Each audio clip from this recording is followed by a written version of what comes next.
Existem pessoas que precisam romper com namoros que são terríveis, desastrosos. Aquela pessoa só faz mal a você, você sabe disso, mas você tem um vínculo com ela, você tem necessidade afetiva, você não consegue romper aquele namoro. Então, de repente, você se encoraja, você fica com tudo claro diante de você, essa pessoa não me faz bem, eu não posso me casar com essa pessoa, porque se no tempo do namoro já está assim, imagina na época do meu casamento, depois no meu tempo de casado, vai virar um inferno pior ainda do que já é. Aí você se encoraja, motivado por pessoas que estão ao seu lado, a romper.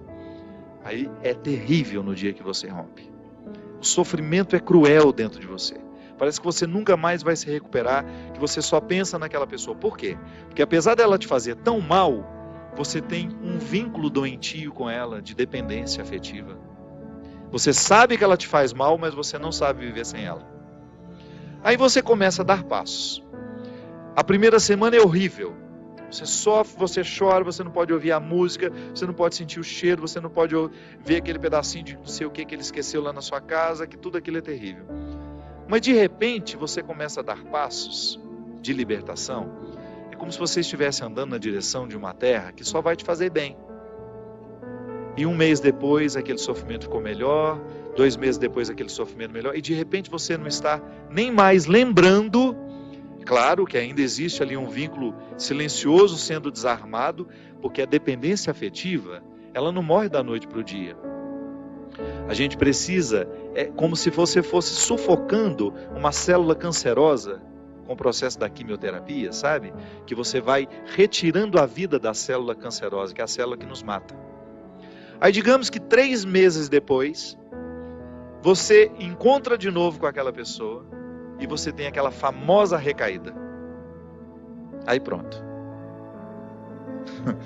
O castelo que você estava construindo, o chão que você tinha andado, que tinha sido tão difícil, você joga fora e você volta para o Egito, você volta para a escravidão.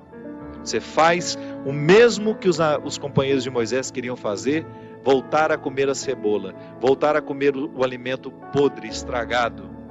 Aí você reata aquele relacionamento porque ele é doentio e você não cuidou da devida distância que você deveria manter.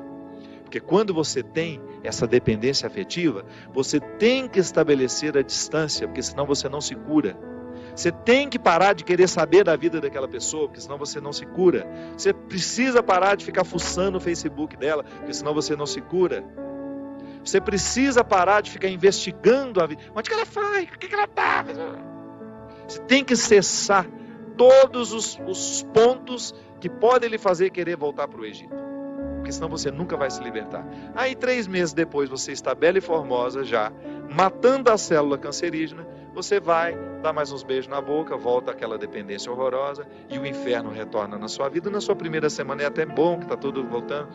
Daqui a pouco, minha filha, você está num inferno pior do que você estava 3 meses atrás. É assim. Quando a gente não sabe viver o desconforto que nos edifica, a gente se boicota o tempo todo. É como parar de beber, é como parar de fumar. Você fica sem fumar 1 ano e você comemora porque você parou de jogar aquela toxina cancerígena no seu organismo. E de repente você vai lá e acende um cigarro de bobeira e aquele vício volta como se fosse um monstro capaz de te comer inteiro. Pronto. Todo aquele sacrifício que você fez dos primeiros dias sem fumar vão para o saco. Por quê? Todo aquele sacrifício vai para o saco. Por quê? Porque você não foi capaz de viver o desconforto de renunciar. Minha gente, é impressionante como essa mão de Deus nos auxilia assim, nos fazendo conscientes do que nós precisamos romper na nossa vida. São situações que a gente precisa estabelecer limites para elas, porque senão a gente não vai ser curado nunca. A gente vai ficar eternamente doente na fila dos necessitados, chorando e mendigando um pãozinho de bondade do outro, um pãozinho de afeto do outro. Pelo amor de Deus, nós não fomos feitos para isso. Nós não fomos feitos para ficar arrastando dependentes afetivamente dos outros.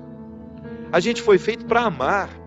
E o amor só tem sentido na nossa vida se for para nos edificar, se for para nos ajudar a atravessar o desconforto do deserto. Caso contrário, ele não faz sentido. Esse pseudo-amor, esse falso amor que às vezes a gente diz sentir um pelo outro, que não nos ajuda nos desconfortos do deserto.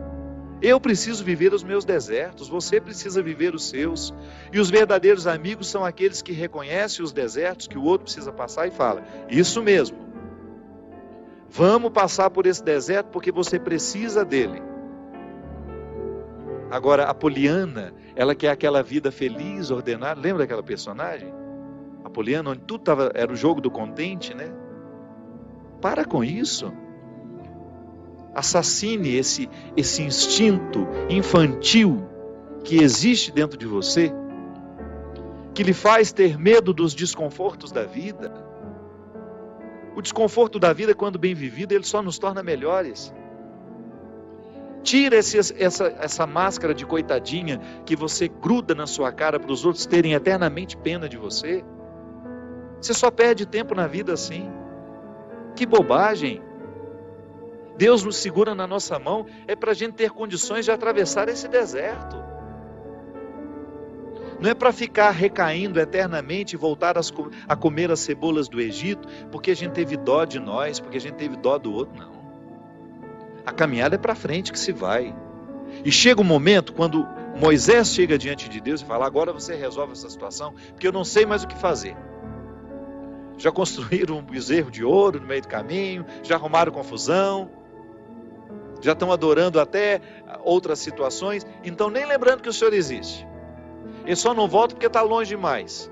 Mas retornam de outra maneira. Não retornam na geografia. Sabe? Eles não voltam geograficamente porque estava longe já do Egito. Eles morreriam no meio do caminho. Mas não voltavam geograficamente, mas voltavam afetivamente. Porque às vezes a gente já ultrapassou o território da nossa escravidão físico. Eu já saí da cadeia, mas a cadeia não saiu de mim. É assim que funciona.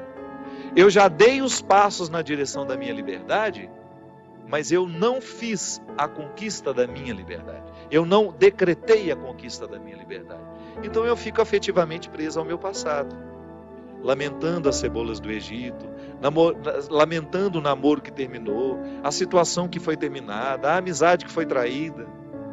Então, quando Moisés está diante do Mar Vermelho, e ele fica apavorado, porque agora eles não tinham mais para onde ir, ou atravessavam o mar, ou voltavam para o Egito, e o exército do faraó já estava chegando para capturá-los. O que ele faz? Ele tem uma reunião particular com o Senhor, né? Uma audiência particular de urgência.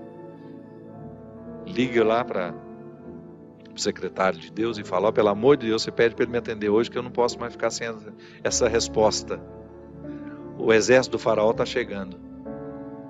E aí ele acha que Deus iria dar uma resposta fácil para ele, né? Ia dar uma solução rápida. Não. O que Deus fala? Lembra, Gino? Lembra? Corre, né? Entra nessa água. Olha que frase forte. Diga ao povo que caminhe. Eu não vou fazer por vocês o que só vocês podem fazer. Eu vou dar todas as graças para que o milagre aconteça. Eu vou fortalecer a coragem de vocês, mas se não colocar o pé na água, se não desafiar este mar, ele não se abre. E foi o que o povo fez. Moisés à frente, certamente, cheio de medo também, né? Ai, meu Pai de misericórdia, o que vai acontecer agora? Quando ele começou a entrar, a colocar os pés na água, Deus faz a sua parte. Minha gente, a nós nem importa se isso aconteceu dessa maneira mesmo. A nós interessa é o fato de que Deus faz diariamente isso na nossa vida. Sempre que eu me encorajo a vencer os mares que me desafiam, eu estou exercendo o cuidado de Deus na minha vida. Sempre que eu me encorajo a colocar o pé no mar que me ameaça, eu estou cumprindo a parte da promessa de que Ele estará sempre ao meu lado. Você faz a mesma coisa. Sempre que você desafia os seus mares, sempre que você enfrenta os seus desconfortos, Quando você não tem medo do desconforto que lhe chega, quando você olha para ele de frente, você fala: e agora? O que é que nós vamos fazer a partir desse momento? O que você me traz de bom? O que você está me desafiando? Eu vou aqui recrutar as minhas melhores partes, porque só isso me interessa. Se o desconforto me chega, eu preciso atravessar esse deserto para poder alcançar essa parte da terra prometida que me espera. É assim que funciona. Não há uma fórmula mágica para a vida. Ainda que a gente não acreditasse em Deus, nós teríamos de viver os desconfortos que nos fazem crescer. Ainda quem não crê em Deus precisa enfrentar os desconfortos de sua história, de sua existência. Agora, é claro que quando a gente acredita em Deus, quando nós acreditamos de que existe alguém superior a nós, nos capacitando para a gente fazer a travessia, um conforto a mais nos é oferecido. Por isso, baseados na experiência deste conforto que eu já fiz, que você já fez, em muitos momentos, quando essa mão de Deus cuidou de nós, e que a gente dá continuidade ao processo de caminhada, de enfrentamento. É enfrentamento, a palavra é essa. Se a gente não vive os enfrentamentos diários dos nossos desertos, dos nossos conflitos, dos nossos medos, a gente nunca vai chegar ao conhecimento da terra que Ele nos preparou.